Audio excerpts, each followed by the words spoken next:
All of you, welcome to back my YouTube channel SKG juicery में।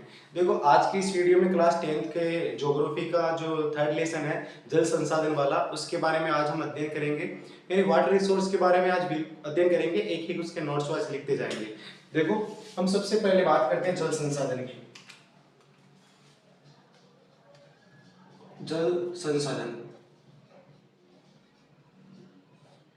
ये class 10 की बात है, ध्यान रखना, क्लास 10th की। इसमें जो जल संसाधन वाला अपना टॉपिक है, इस चैप्टर में हम पढ़ेंगे कि जल संसाधन विश्व स्तर पर बातचीत करेंगे, भारत में जल संसाधन संरक्षण के बारे में बातचीत करेंगे, जल दुर्लभता के बारे में बात करेंगे, जल जीवन मिशन के बारे में बातचीत करेंगे। इस चैप्टर के एक एक टॉपिक के बारे में बातचीत करते हैं। इससे पहले हम देखते हैं कुछ बातें इंपॉर्टेंट। देखो, जल संसाधन किसे कहते हैं? पहली बात तो संसाधन किसे कहते हैं। संसाधन वाला हमने टॉपिक पढ़ा था, पहला चैप्टर पढ़ा था कि कोई भी चीज होती है जो मानव की आवश्यकता की पूर्ति करती है, वो क्या कहलाती है? संसाधन कहलाती है। जो भी चीज जो मानव की आवश्यकता की पूर्ति करती है, संसाधन कहलाता है। जल मानव की आवश्यकता की पूर्ति करते हैं। जल के बिना जीवन क्या है? संभव नहीं है। तो जल भी मानव की आवश्यकता की पूर्ति करते हैं, इसीलिए जल भी क्या है? संसाधन है। हम बात करते हैं पूरे विश्व की। देखो, ये पृथ्वी अपनी, इस संपूर्ण पृथ्वी के 71% भाग पर लगभग क्या है? जल है, और 29% भाग पर क्या है? स्थल है। हमें यहाँ स्थल से कोई मतलब नहीं है, लेकिन फिर भी आपको ये बना लेना चाहिए कि 29% भाग पर लगभग स्थल है और 71% भाग पर क्या है? जल के सोर्स है। अब इस जल का ये पहला है, इसे बना लेना है। दूसरी, इस जल के 100% भाग की हम बात करते हैं। जल का यानी 71% का 100% भाग यहां हम बात करते हैं। इसका ध्यान रखना,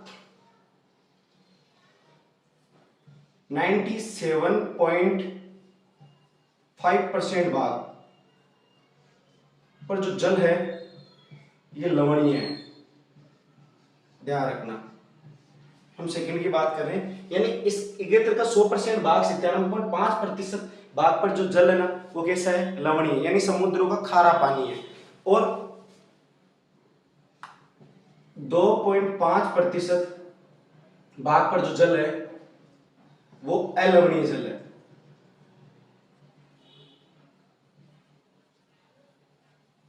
अलवणीय जल यानी ये मीठा जल है। कितने परसेंट भाग पर? केवल 2.5% भाग पर, यानी 100% का केवल 2.5% भाग पर अलवणीय जल है। ये भी ध्यान रखना आपको। कैसा जल है? अलवणीय जल है, जो मीठा पानी कह सकते हैं या ताजा पानी है, ये आपको विशेष तौर पर ध्यान रखना। और 97.5% भाग पर कैसा है? खारा पानी है। फिर हम इसकी बात करें 3 नंबर पर कि 2.5% भाग का जो जल है, जिसे हम मीठा पानी कह सकते हैं, इस जल का याद रखना, इस जल का 70% भाग, इस जल का 70% भाग बर्फ के रूप में। ध्यान रखना, किसके रूप में? ये 70% भाग किसके रूप में? बर्फ के रूप में। और बाकी का 30% भाग मैं कह सकता हूं भूमिगत जल, यानी ग्राउंड वाटर, इसके रूप में। बहुत सारा इस हिसाब से। तो ये तीनों आपको क्रम से याद रखना है कि पृथ्वी का ये संपूर्ण पृथ्वी है, संपूर्ण के 29% भाग पर स्थल है, 71% भाग पर जल है, सेकंड 95% भाग पर जल लवणीय जल है, खारा पानी है, समुद्र के अंतर्गत या महासागरों में स्थित पानी है। जबकि 2.5% जो जल है वो अलवणीय यानी मीठा पानी है, ताजा पानी है ये। इसके अलावा तीसरी कंडीशन है कि इस 25% भाग का अगर बात करें 100%, तो 70% भाग कैसा है? बर्फ के रूप में, यानी आइसबर्ग है। इसके अलावा 30% भाग भूमिगत जल के रूप में। ये आपको ध्यान रखने हैं, मुख्य मुख्य फैक्ट के इनके बारे में याद रखने हैं, आपको लिख भी लेने हैं साथ में। अगली बात करते हैं इसकी, कुछ महत्वपूर्ण फैक्ट है जल संसाधन वाले टॉपिक के, वो आपको याद रखने हैं। जैसे मैं कह रहा हूं, पृथ्वी पर उपलब्ध जल है, तो उपलब्ध जल के कुल जल का 97.5% भाग समुद्र व सागरों में पाया जाता है। तो साथ साथ में आप लिख भी लो कि पृथ्वी के, याद रखना, पृथ्वी पर उपलब्ध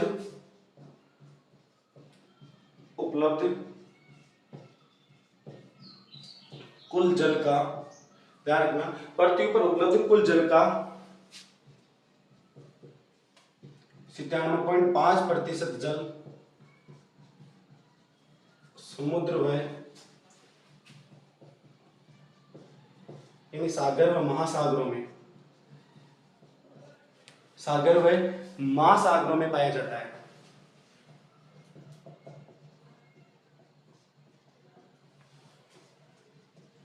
सागर व महासागरों में पाया जाता है, यह आपको ध्यान रखना है। इसके अलावा 2.5% जल,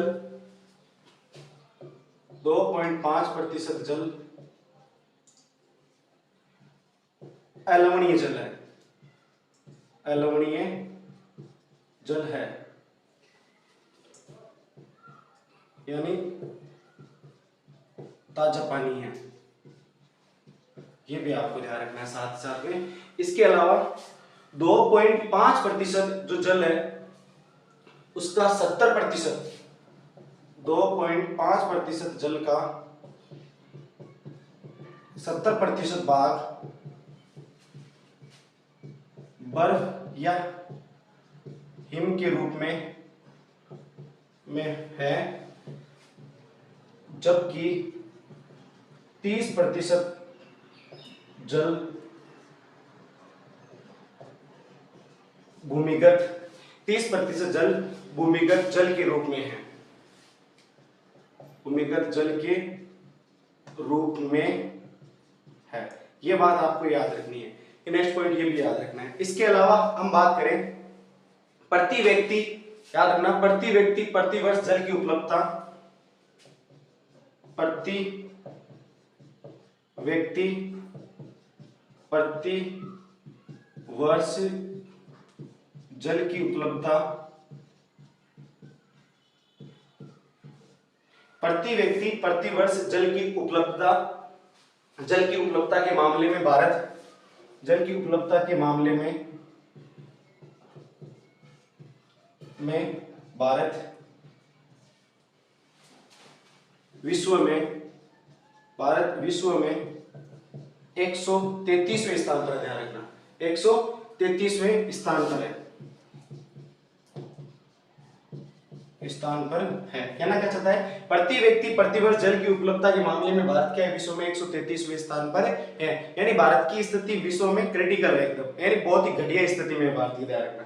2025 तक, ध्यान रखना, नेक्स्ट पॉइंट याद रखना, 2025 तक ये फैक्ट है कुछ, उसके बाद में चैप्टर स्टार्ट करेंगे। 2025 तक भारत के बहुत बड़े हिस्से में ध्यान रखना, बहुत बड़े हिस्से में पानी की कमी, 2025 तक भारत के बहुत बड़े हिस्से में पानी की कमी, पानी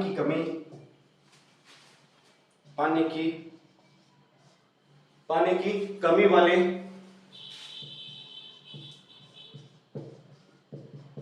देशों, पानी की कमी वाले देशों या क्षेत्रों में शामिल हो जाएगा, देशों या क्षेत्रों में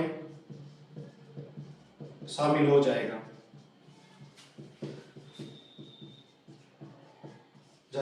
ये भी आपको बात ने याद रखनी है। ये कुछ महत्वपूर्ण फैक्ट थे, याद रखना आपको, ये कुछ महत्वपूर्ण फैक्ट थे, इनके बारे में आपको ना लिख लेना है और याद भी रखने हैं इनको सर।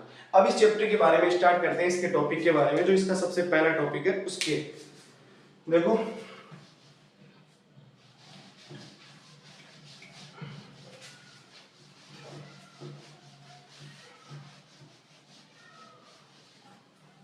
बात करते हैं नेक्स्ट जल, इसका एक टॉपिक है जल दुर्लभता।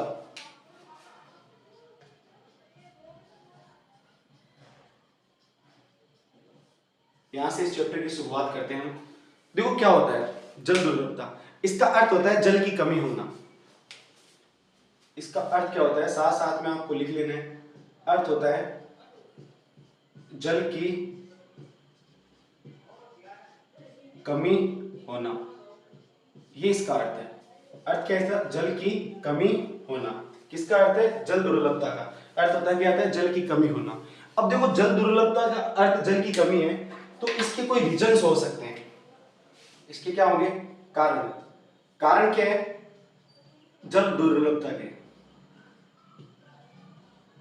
जल दुर्लभता के कारण। खूब सारे कारण हैं इसके, मैं आपको उस कारणों की चर्चा करूं। जैसे बहुत बड़ी आबादी, आपको पता है भारत में जनसंख्या बढ़ी, इसका सबसे बड़ा कारण है जनसंख्या वृद्धि। हमारे पास जल की रिसोर्स है ना, सीमित है, और जनसंख्या तीव्र गति के साथ वृद्धि हो रही है। जब जनसंख्या में तीव्र गति के साथ वृद्धि हो रही है तो जल में कमी आएगी। जब जल में कमी आएगी ना, तो बहुत सारी आबादी को जल की समस्याओं का सामना करना पड़ेगा। इसके अलावा दूसरा कारण क्या हो सकता है, सिंचित क्षेत्रों का विकास करने के लिए, किनका, सिंचित क्षेत्रों का विकास करने के लिए जल संसाधनों का अतिदोहन किया जा रहा है। दूसरा कारण क्या हो सकता है, ध्यान रखना, सिंचित क्षेत्रों का विकास।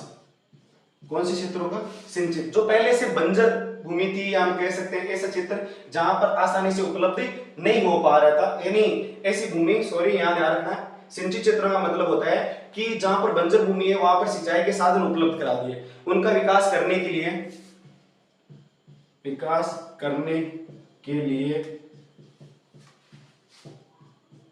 जल संसाधनों, ध्यान रखना, विकास करने के लिए जल संसाधनों का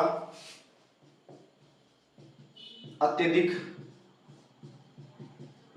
दोहन करना, अत्यधिक क्या करना, दोहन करना या दोहन किया जा रहा है। इसका तात्पर्य क्या होता है, अत्यधिक संचित क्षेत्रों का विकास करने के लिए जल संसाधनों का अत्यधिक दोहन किया जा रहा है। देखो मैं इसका उदाहरण के तौर पर बताऊं, पहले एक व्यक्ति के पास मान लेना 50 बीघा जमीन थी, 50 एकड़ जमीन थी। उस 50 एकड़ में से उसके पास सिंचाई का साधन था, जिसे हम कह सकते हैं नालों के माध्यम से सिंचाई करता था वो। तो इस 50 एकड़ में से वो 20 बीघा लास्ट या 20 एकड़ लास्ट वो बोता था लास्ट। लेकिन वर्तमान में सिंचाई के साधन इतने हो गए मोटर लगाने की वजह से बहुत सारे, तो सारे के सारे 50 बीघा क्षेत्र को वर्तमान में सिंचित किया जा रहा है। तो सिंचित क्षेत्रों का विकास करें तो पूरे क्षेत्र को विकास, तो उसमें जल की मात्रा भी क्या लगेगी, अधिक लगेगी, जिसके कारण इसका क्या हो रहा है, अत्यधिक दोहन हो रहा है। ये आपको याद रखना है। इसके साथ अगला इसमें देखो, अगला है बढ़ते शहरीकरण और औद्योगिकरण के साथ पानी की अधिक मांग। तीसरा, बढ़ते शहरीकरण या नगरीकरण व क्या है, बढ़ते शहरीकरण व औद्योगिकरण के साथ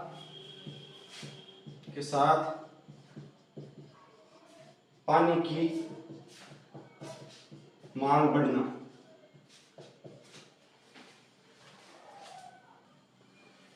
देखो बढ़ती शहरीकरण व औद्योगिकरण के साथ पानी की मांग, इसका तात्पर्य क्या है, देखो शहरीकरण या शहरी क्षेत्र में जनसंख्या अधिक प्रवास, यानी ग्रामीण क्षेत्र से शहरी क्षेत्रों में जनसंख्या का जब प्रवास हो जाता है ना, किस क्षेत्र में, ग्रामीण से नगरों की ओर जब प्रवास होता है तो शहरीकरण यानी शहर में ज्यादा जनसंख्या बढ़ जाती है। जब ज्यादा जनसंख्या बढ़ जाती है तो उसके लिए किसकी आवश्यकता पड़ेगी, पानी की आवश्यकता पड़ेगी। इस प्रकार से मांग। इसके अलावा औद्योगिक, देखो उद्योगों के लिए जल एक महत्वपूर्ण कारक होता है।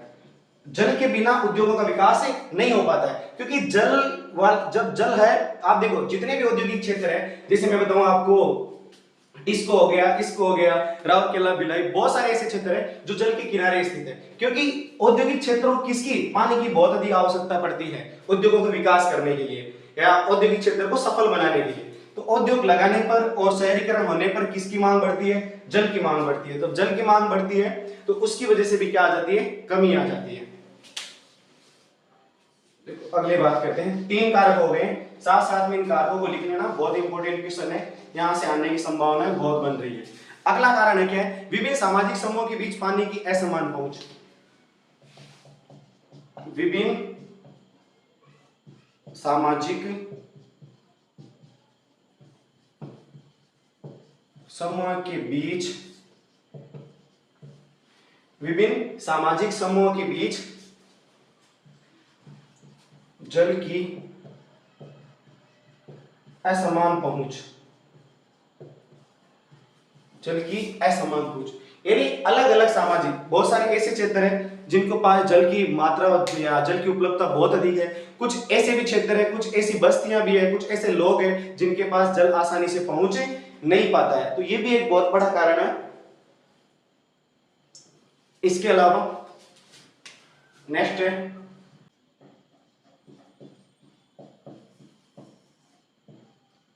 उद्योगों के द्वारा, किसके द्वारा, उद्योगों के द्वारा पानी का अत्यधिक उपयोग, क्या, अत्यधिक उपयोग,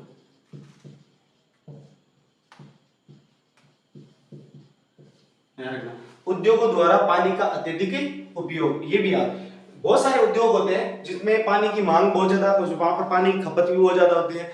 पानी की मांग या पानी खपत ज्यादा हो गया तो पानी में क्या आ जाएगी, कमी आ जाएगी। आवश्यकता से अधिक पानी का उपयोग कर लेते हैं बहुत सारे विश्व में जितने भी औद्योगिक क्षेत्र है, तो उनके लिए आप प्रभावित करने वाले जो कारक है उसमें जल की उपलब्धता सबसे महत्वपूर्ण कारक होता है। तो उद्योगों में किसका उपयोग सर्वाधिक हो रहा है, जल का उपयोग हो रहा है। इसके अलावा शहरी क्षेत्रों में, ये 6 कारक है, याद रखिए 6 पॉइंट है इसके। शहरी क्षेत्रों में जल का अधिक दोहन, आप इसके सहमत सकते हो कि शहरी क्षेत्र में जल का अधिक दोहन का मतलब होता है शहरी क्षेत्र में जितनी आवश्यकता होती है उसके बावजूद ही पानी का क्या करते हैं, वेस्टेज करते हैं, नालियों में गिरता है, छोड़ देते हैं उसको चला के, तो इसकी वजह से पानी का भी क्या हो रहा है, कमी आ रही है। इसीलिए बहुत सारी समस्याओं का सामना करना पड़ रहा है। तो ये मुख्य मुख्य पॉइंट आपको याद रखने हैं। अब एक यहाँ पर बहुत इंपॉर्टेंट पर्सन है, वो पढ़ना ध्यान रखना, मैं क्वेश्चन लिख रहा हूं, इस क्वेश्चन को आपको याद ही रखना है कि औद्योगिकरण तथा शहरीकरण किस प्रकार जल दुर्लभता के लिए उत्तरदायी है। प्रश्न है औद्योगिकीकरण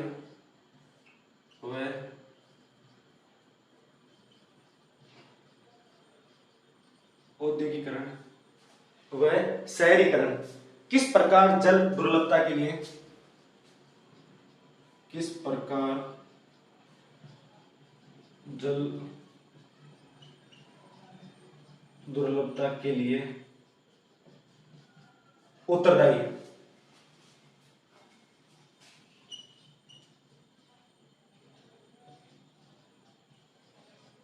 उत्तरदायी है, बहुत इंपॉर्टेंट क्वेश्चन है, यहाँ आने की बहुत ही अधिक संभावनाएं हैं, तो इसको आपको याद रखना है। कैसे, देखो मैं बताता हूं आपको। देखो कारण क्या है, पहली बात तो ये स्वतंत्रता के बाद किसके बाद में, स्वतंत्रता के बाद तीव्र औद्योगिकरण,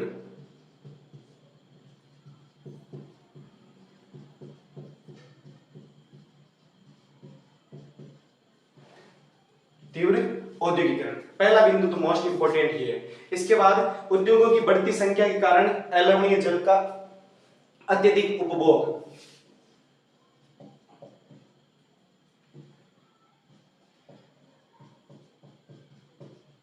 उद्योगों की बढ़ती, याद रखना, उद्योगों की बढ़ती संख्या के कारण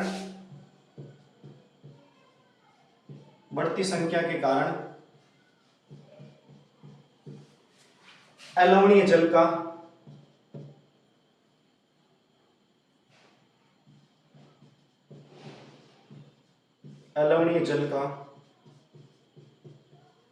अधिक उपभोग,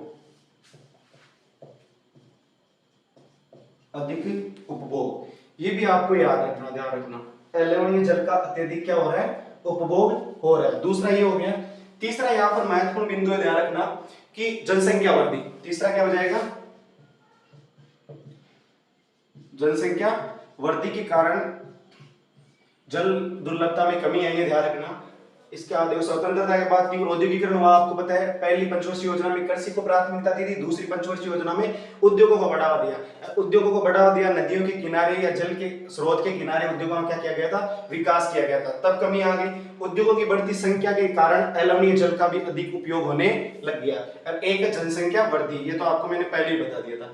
इसके अलावा शहरी क्षेत्रों में पानी का अत्यधिक दोहन, ये भी है, और शहर तथा गांवों में जल संसाधन का अति शोषण, शहरों व गांवों में जल संसाधन का का अतिदोहन, अतिदोहन, ये भी आपको याद रखना है।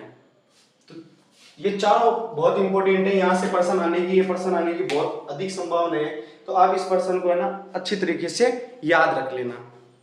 अगला है एक बहुत इंपॉर्टेंट टॉपिक है, यहाँ से इंपॉर्टेंट टॉपिक कौन सा है, एक मिशन है जल जीवन मिशन, उसके बारे में आपको पढ़ना है कि क्या होता है जल जीवन मिशन।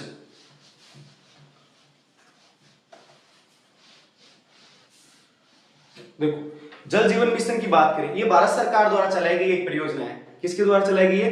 भारत सरकार द्वारा चलाई गई ये परियोजना है जिसका नाम है जल जीवन परियोजना।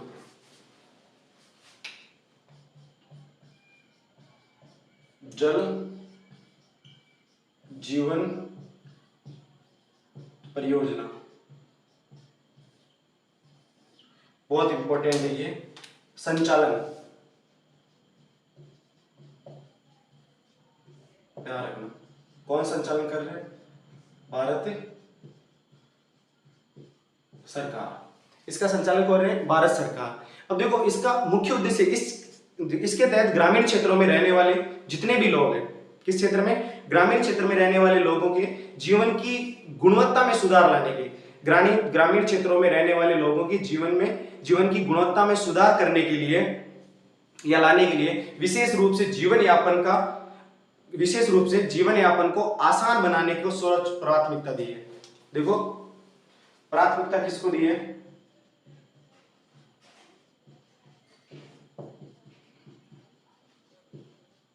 ग्रामीण क्षेत्र में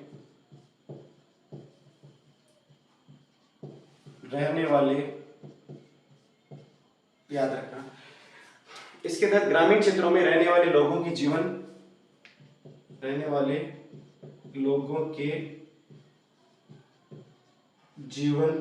ध्यान रखना, ग्रामीण क्षेत्रों में रहने वाले लोगों के जीवन की गुणवत्ता में सुधार, जीवन की गुणवत्ता में सुधार, क्या है? जीवन की गुणवत्ता में सुधार लाने और विशेष, क्या रखना, सुधार लाने और विशेष रूप से जीवन यापन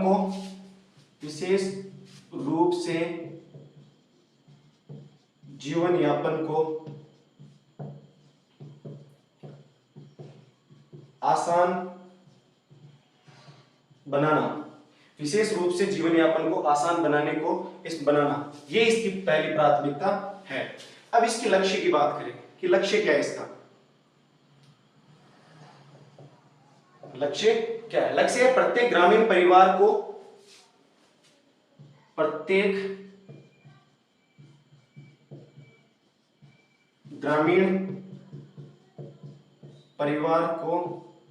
ध्यान रखना, इसका लक्ष्य क्या है? प्रत्येक ग्रामीण परिवार को लंबी अवधि के आधार पर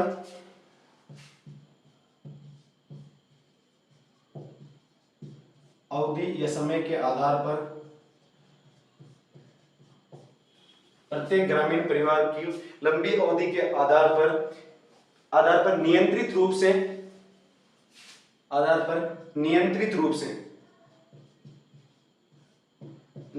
रूप से 55 लीटर पानी, ध्यान रखना कितने लीटर पानी है? प्रत्येक व्यक्ति को 55 लीटर पानी प्रत्येक व्यक्ति को, याद रखना, प्रत्येक व्यक्ति को कितने लीटर पानी? 55 लीटर पानी सेवा स्तर पर पानी पीने योग्य की आपूर्ति सुनिश्चित करने में सक्षम बनाना। 55 लीटर पानी प्रत्येक व्यक्ति को सेवा स्तर पर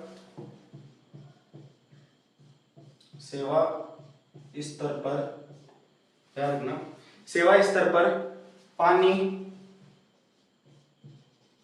पीने योग्य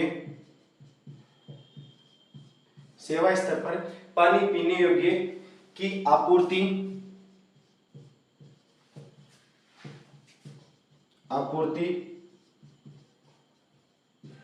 सुनिश्चित, क्या है?